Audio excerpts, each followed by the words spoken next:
We wish you a Merry Christmas. We wish you a Merry Christmas. We wish you a Merry Christmas and a Happy New Year.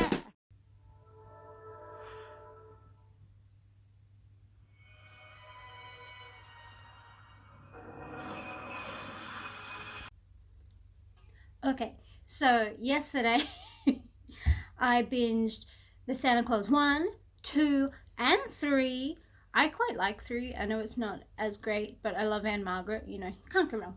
Anyway, I binged all of them to get ready to then binge the Santa Clauses, the Disney new season of the Santa Claus movies. And this is my review.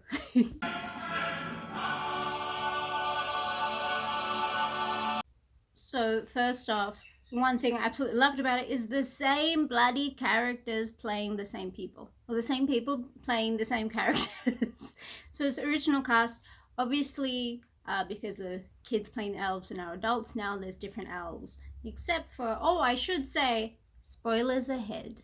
Okay? I will say that before each little thing. But I loved it still had the sort of childlike comedy with added a bit of adult, not like sexy violence, you know, swearing, none of that stuff, but like right at the start, spoiler ahead, there's a little parody on 2001 A Space Odyssey with the little cronut. I love that. I thought that was funny.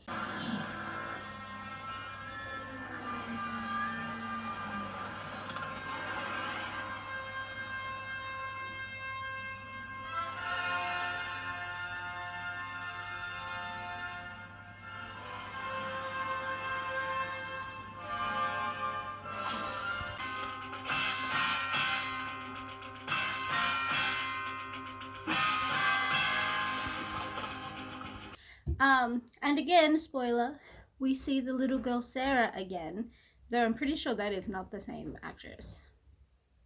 Give me a sec. What are we doing here? This house isn't on the list. Oh, it's got to be some sort of mistake. This is always one of my favorite stuffs. Oh my god! I think the milk's a little sour. Oh, Sarah!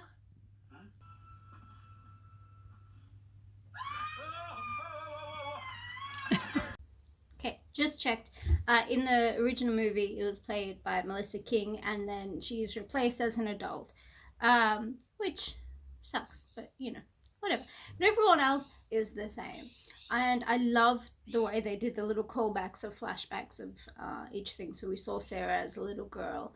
There's a flashback when talking about Santa's or Scott's son Charlie, and we see Charlie as a little boy. I think I could save us both all that time. I already picked my replacement. Charlie. Oh, thank God. I was getting worried they were just going to ignore him. They're all the grown-ups.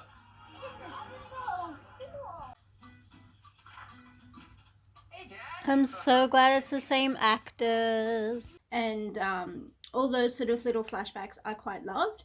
I also liked when, if they didn't show the flashback, they spoke about it. So I loved when Mrs. Claus was talking about the little toy soldiers. I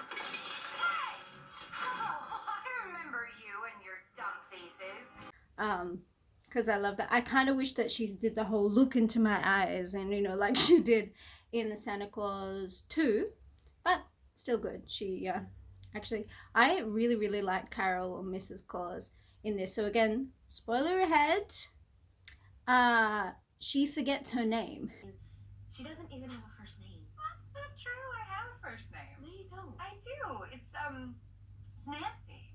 No, Nanta. that's not a name. It's interesting that Carol can't remember her name.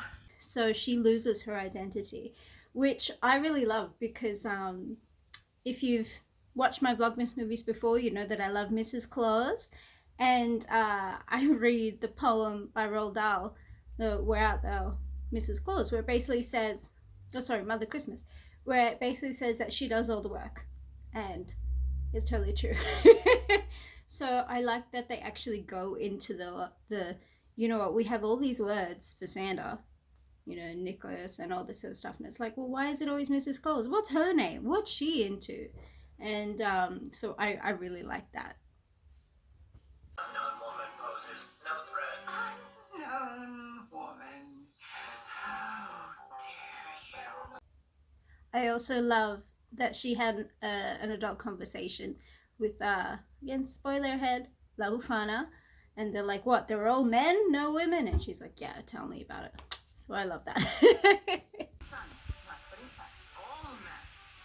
Uh-huh. Wow. I hear you, sister. So even though we have the jokes that, yeah, the women need more of an identity, there is still a bit more diversity in there. We did have a couple different diverse people playing the elves in the other movies, but there's more this year, which I love, and they get more sort of screen time, which is great, not just like a flash of, oh look, there's one who isn't white, you know. So that's really good. And also, spoiler ahead, there is a bit of an ableist sort of dig that Santa makes at one of the elves. He's got one eye, and the elf has the perfect clapback, which I like. So it's a little, you know, at first I'm thinking, oh no, there's a little bit of ableism in the movie, but because Santa gets shut down, it's okay, it's good. The way to respond to ableist? No I in the word team. There's no you in tomorrow. Yeah. Okay. Also, the girl playing Santa's daughter is Tim Allen's daughter, which I loved. I found that great, just all those little sort of behind the scenes things. Love it. There's also throwbacks to the clauses, like the Santa Claus, the Mrs. Claus, all of that sort of stuff, which I liked.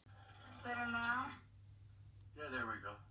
Don't worry, I never make a rash decision. Other than putting on a dead man's coat, marrying a beautiful woman I've only known 20 seconds. Oh, and allowing a frozen lunatic to take over the entire North. And pretty much all of the episodes end in a cliffhanger, and I actually went, oh my god, at the end of the first episode. So all in good ways, you know.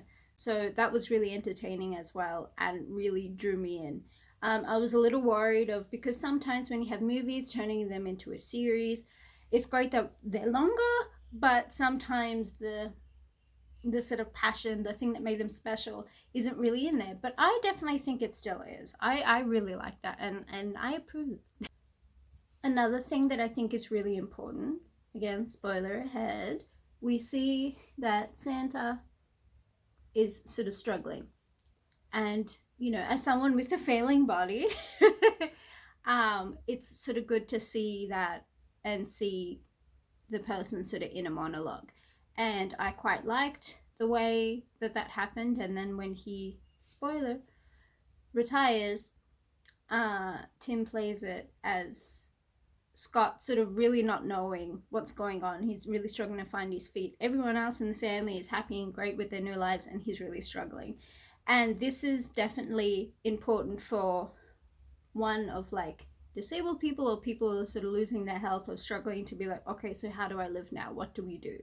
And also of people when they retire, and generally speaking, men, society sort of pushes them to work more and the women to stay at home.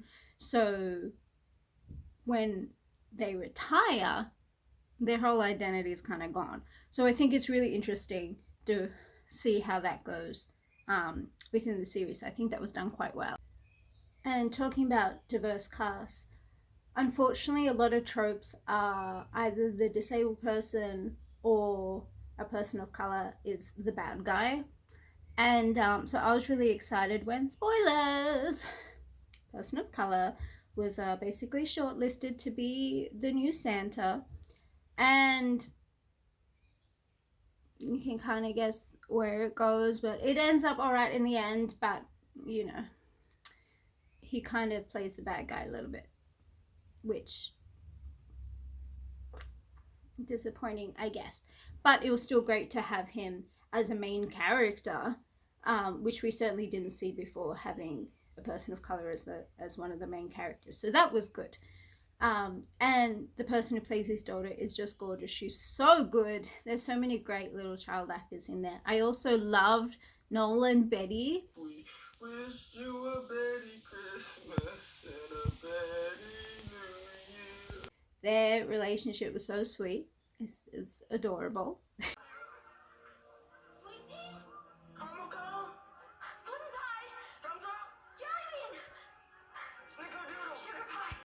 And I also like this sort of callback to the times that we're having now, like with COVID. There was a little sort of thing in there about that, which was interesting. I thought that was done well. The middle now. It hasn't been like that since the 14th century. The plague. Famine. Wars. And Mad Santa. Yes. Great, more to be worried about this year.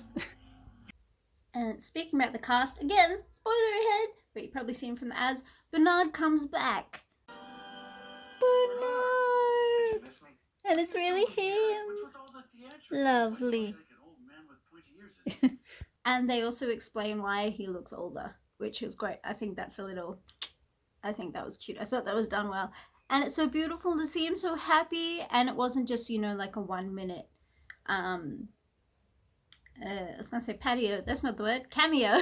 Patio. He's in there for quite a few minutes in one episode. And I really loved that.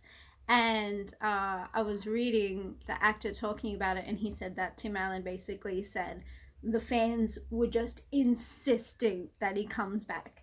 And that it pretty much wouldn't be done without him, and it was adorable. And just hearing how he approached being Bernard compared to when he was younger, and his feelings around Santa Claus 2, and why he knocked back being in Santa Claus 3.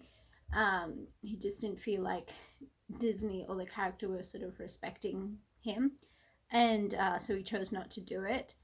And how he really loved the opportunity to come back. I thought that was beautiful. So I loved seeing him. It was so cute. I'm so happy for his character. Beautiful. I love that Bernard is more like he originally was, a little bit grumpy, not the super happy, strange one in number 2. The final sort of spoiler alert. We hear there's some really cool songs played throughout. I didn't like the soundtrack quite as much as I liked in the movies. The elves did some singing, and I thought it just sounded like was it kids core or whatever? They do covers of popular songs, but for kids. Anyway, so but that didn't last very long. But on the last episode, Rolling Stones is played, and I love the Rolling Stones, and one of my favorite songs from them was played, and it's "You Can't Always Get What You Want," which I love. And I know that song backwards because that was played at my dad's funeral, right? It is memorized, it is locked down. And it starts with the choir singing, right? And the interesting thing is, so I had the subtitles on when watching. And while, you know, some things are happening in the movie, the song is playing and it starts with the choir. And then when the choir finishes and the guitar comes in, and then we start to hear Mick Jagger, right? But it's the same song, okay? They're not playing 2 different versions or something. It's the same recording. In any one that you'll hear, there's the choir and then Mick starts.